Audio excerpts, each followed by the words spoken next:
Night folds itself over the land like a morning cloth. The river gleams beneath the moon, silver and alive, whispering secrets to those who dare listen. Prince Chima kneels at its edge, his reflection trembling with longing. The wind carries her song low, sorrowful, rising from the depths, like breath from a wounded soul. Then she appears. The mermaid, do not strike the water. Scales dull with exhaustion, braids dripping like threads of night. Her eyes catch his and hold them, a fragile bridge between two worlds. Why do you come again, my prince? She asks softly. Every visit cracks the border between us. The river spirits grow restless. Chima's voice is low, fierce. If love is a crime, let the gods chain me themselves. I will not abandon the one who gave me life. The water stirs. Beneath its surface, do not unseen eyes awaken spirits, murmuring warnings in tongues older than men. The mermaid turns away, trembling. You don't understand. What have you done? The living are not meant to love the water. Each kiss steals a heartbeat from the land.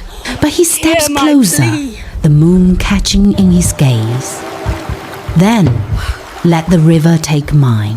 A silence follows, vast, dangerous. The current darkens, as if listening. The next afternoon burned with cruel heat. The sky shimmered white, and the air itself seemed to hiss.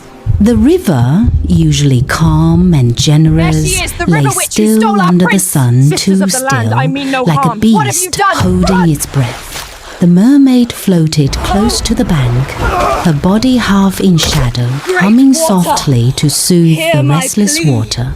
Then, the voices came. Laughter sharp and human, the rustle of grass torn under quick feet. Ada appeared first, her face slick with sweat and fury, a long stick clutched in her hand. Do not strike the water. Behind her came Goy and Aoife, their eyes bright with the madness of jealousy. There she is, Ada hissed. The river witch who stole our prince. The mermaid turned, startled. Peace be upon you, sisters of the land, she began, voice trembling but kind. I wish no harm. Silence! Goy's words cracked like a whip. You charm him with your false beauty. You think your fins make you a queen? Throw them back. Aoife's voice was lower, heavier, do not strike almost the water. Breaking. For water He was carries mine memory. since childhood. We shared bread, laughter, dreams. Then you came with your water songs, and now he sees no one else. The mermaid's heart clenched. I did not call him.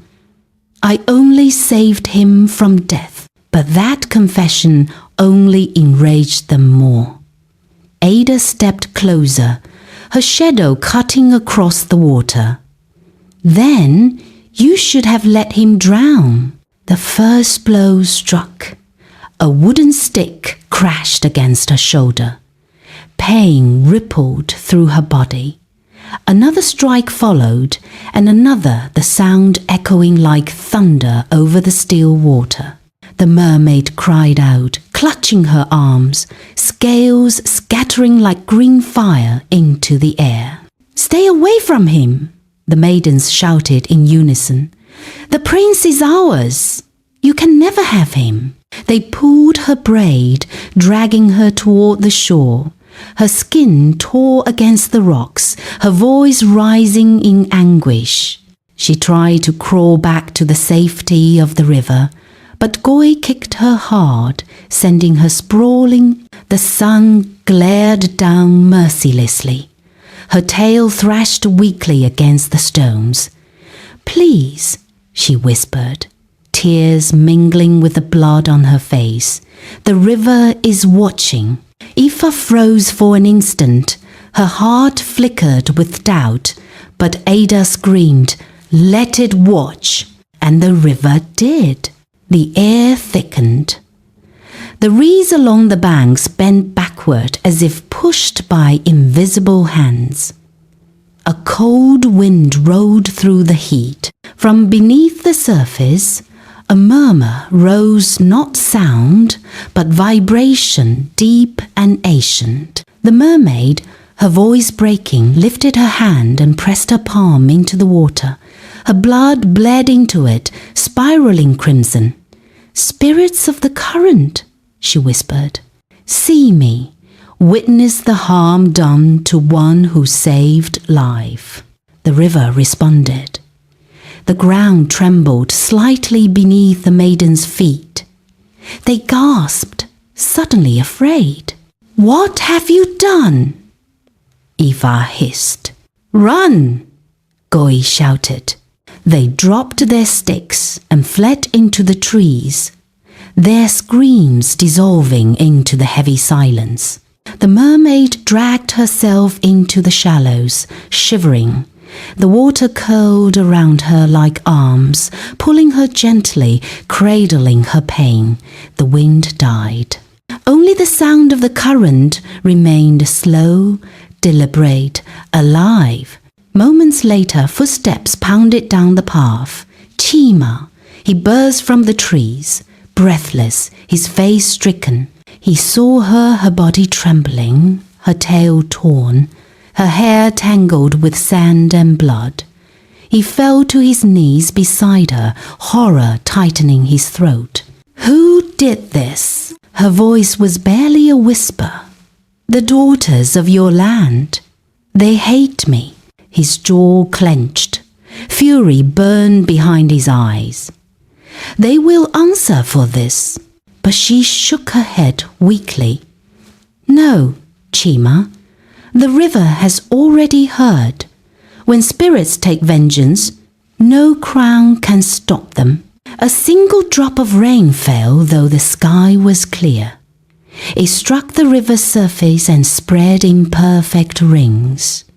Another drop followed, and another, until the water rippled like a breathing chest. The air smelled of lightning, and in that charged silence, the mermaid closed her eyes and murmured, "Balance is broken." The current whispered back a sound almost like a heartbeat. The village square boiled with voices before the sun even rose. Women whispered behind woven baskets. Men spoke in low, uneasy tones. Children ran between them, shouting what they'd heard. "The prince has lost his mind. The river woman has bewitched him." By noon, the drums began to beat slow, heavy, summoning all to the palace grounds. The king's guards moved through the crowds like shadows, spears glinting. The air trembled with anticipation. At the center of the square, beneath the ancient Iroko tree, the maidens stood together. Ada, Goi, and Ifa wrapped in bright wrappers, their faces painted with tears that were not real. Their eyes gleamed with the triumph of the lie. "We will speak truth before the king," Ada hissed. "He will see what she has done. And when he forbids the prince from seeing her," Goi whispered, "the river witch will fade from sorrow. That will be our victory." Ifa looked away, her jaw tight. "And if she dies, what then? Blood has already touched the river. The ancestors may not forgive." Ada turned on her, eyes burning. "Forgive? The gods do not love those who defy their kind." The drums stopped. Silence fell vast and expectant. The palace doors opened. The royal court glimmered with gold and dust. At the far end sat the king, his face carved from stone, and beside him the queen, regal and silent, her eyes sharp as the edges of broken glass. The maidens fell to their knees. Great King, great Mother of our land, we come with heavy hearts. The prince, your son, has fallen into a spell. Speak clearly. It is the river woman, my lord. She has bewitched him with her songs. He sneaks to the waters each night. He defies your people. She will shame this land. She will make us the laughter of nations, a prince married to a fish. Gasps rippled through the hall. The queen's lips pressed into a thin line. The king's staff struck the floor, the sound echoing like thunder. Summon the prince. The guards vanished and returned moments later. Prince Chima entered, tall, proud, his face drawn but unflinching. He bowed deeply. My son, these maidens, daughters of our people, say you consort with a creature of water. They say she has stolen your will. Tell me, is this true? Chima lifted his head. His eyes did not waver. Yes, father, it is true, but she has stolen nothing. She saved my life. A murmur rippled through the hall. Queen, saved you? The day my canoe overturned, I drowned beneath the waves. My heart stopped. My breath left me. It was she, the river maiden, who pulled me from death. She pressed life back into me with her own breath, her own spirit. I live because of her. The queen's eyes softened. The king stroked his beard slowly, deep in thought. But the maidens were not done. Ada, shouting! Lies! She cast her spell upon you as you drowned. You belong to her now, not to this kingdom. My prince, you shame your mother's womb. Will you raise her above us, your people, your blood? She's not human. She cannot bear a king's heir. She cannot kneel in the temple. She is a spirit, and spirits always take what they touch. The words burned the air like poison. Chima's jaw tightened. He stepped forward until the maidens fell silent beneath his glare. You say she's not human. Perhaps not. But she is more human in kindness than any of you are in jealousy. While you mocked and fought, she gave her life to save mine. The court shifted uneasily. Even the guards lowered their eyes. He turned toward his parents, his voice low but steady. Chima, if loving the one who saved me is a curse, then let it fall on me alone. But I will not renounce her. The king rose slowly. The room stilled. He lifted his staff and spoke with the weight of both monarch and father. King, the line between our world and the world beneath the water is sacred. Yet life given must be honored. From this day forward, no harm shall come to the river maiden. Any hand raised against her will answer to both king and spirit. The queen stood beside him, her gaze falling upon the trembling maidens. Queen, you call yourselves daughters of this land. Then act like daughters, not vipers. Jealousy will burn your beauty before time does. Her words sliced sharper than any spear. The maidens bowed, trembling. Ada, yes, my queen, your will be done. Ifa said nothing. Her eyes glistened with something between guilt and fear. The court was dismissed. The crowd dispersed into murmuring shadows. But when night came and the drums fell silent, 3 figures gathered once more beneath the iroko tree. The The moonlight painted their faces in pale silver. Ada's voice was cold as stone. He defied the king for her. Even the staff of command cannot undo what love has bewitched. If the crown protects her, we will strike where the crown cannot reach. Goi nodded, her eyes gleaming. The river cannot guard her forever. Only Ifa hesitated, glancing toward the dark water beyond the trees. The surface gleamed faintly, alive, listening. Be careful, she whispered. The river remembers blood. But Ada only smiled, cruel and certain. Then let it remember ours.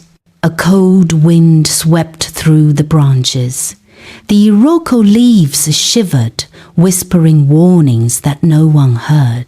The spirits stirred beneath the river. The balance tilted further. The next act of vengeance was already rising with the tide. The air before dawn was too still.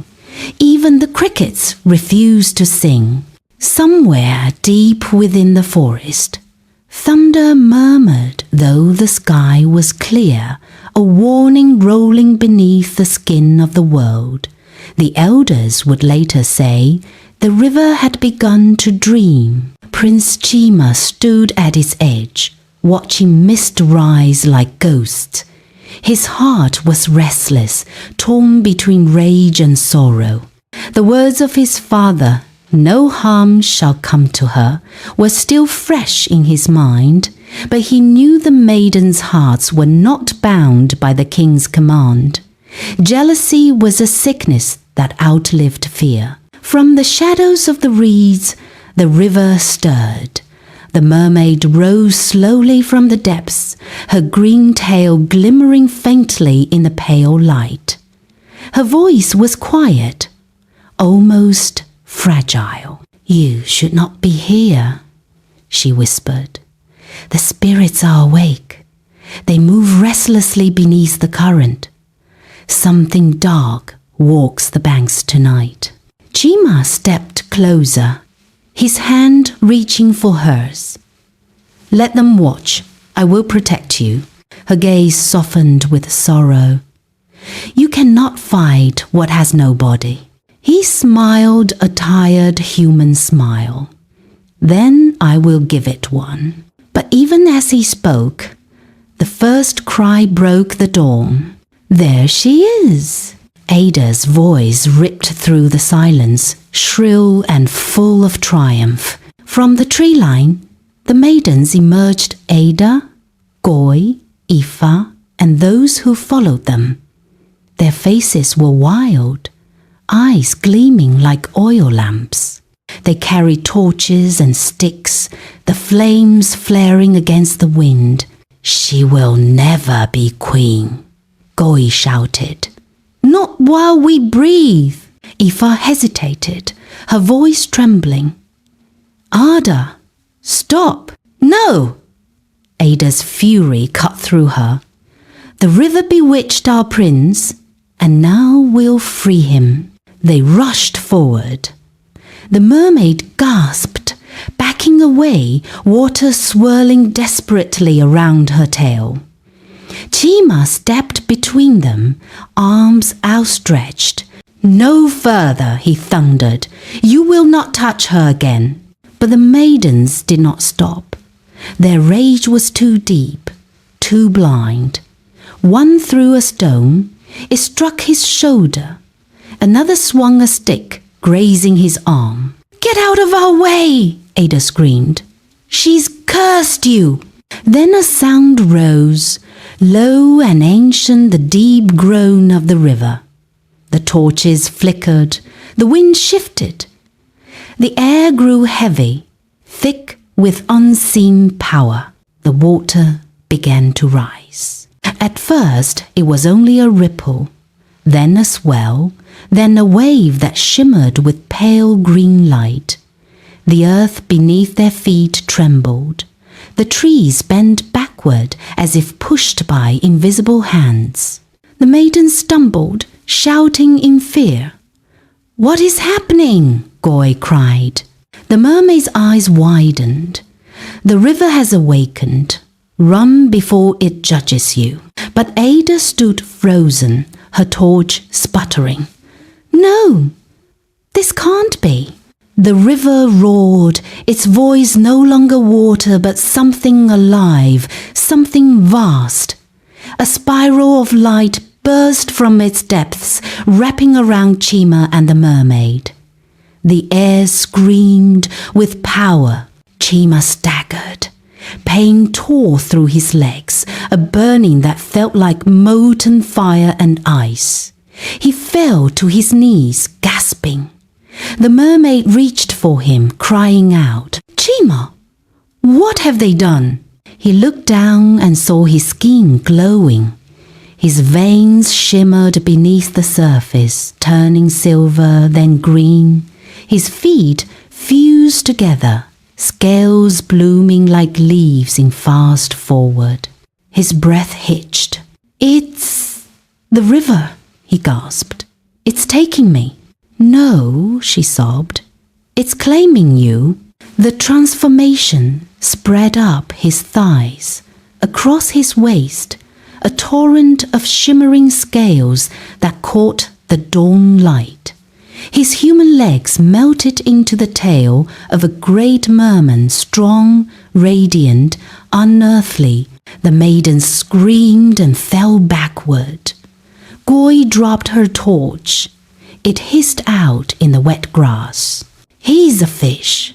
"The prince, he's become a fish." The river thundered again, its waves crashing high, glowing with the fury of spirits wronged. The water surged forward, not drowning, but driving the maidens away, pushing them toward the tree line with terrifying force. Aoife was the last to flee. She looked back once, saw Chima, now half of the river, holding the mermaid's trembling hand. Their eyes met, full of both sorrow and awe. Then the current lifted them. The river parted, not as water does, but as if a door opened between worlds. The surface turned to glass, and beneath it shimmered a kingdom of blue fires, cities of coral, thrones of pearl, ancient faces watching from below. Chima's voice echoed, soft but clear. "You saved me once," he whispered to the mermaid. "Now the river has made me yours and theirs." Her tears mingled with the spray, vanishing into light. "You are no longer of one world," she said. "You belong to both." And with that, they descended. The river closed above them. With a single resounding heartbeat, silence returned. Only the faint shimmer of scales remained, fading like moonlight on water. The maidens, soaked and trembling, crawled back toward the path. Their faces were pale, their lips shaking. "We must tell the king," Ada rasped. "He must see what she has done." But Aoife's voice trembled. "No, Ada, she didn't do this. We did." Ada turned on her, but the words stuck in her throat. The water behind them whispered low, warning eternal. They ran. By the time the sun climbed above the trees, the river was calm again, its surface smooth as glass. Only the faint hum beneath it, deep, alive, spoke of what it had taken. Far beneath that mirror of light, in the silent halls of water, a prince opened his eyes to a new world where human breath met the rhythm of the tides, and love became something both curse and covenant. The sun had barely begun to rise when the news spread like wildfire. "The prince is gone! The river has taken him!" Women wailed in the courtyards. Men shouted the names of the gods. The king's guards galloped through the village with dust flying behind their horses. Fear gripped the land as if a storm had swallowed the air itself. By mid-morning, the royal horns sounded from the palace towers. The king and queen descended in silence, faces carved from grief. The maidens Ada, Goy, and Aoife stood trembling before the court, their wrappers soaked, their eyes hollow. "Tell me again what you saw." "My king, we went to the river only to reason with her. The witch provoked the waters herself. Queen, do not lie." Her voice was quiet, but it struck like a whip. Ada faltered. Goy dropped to her knees.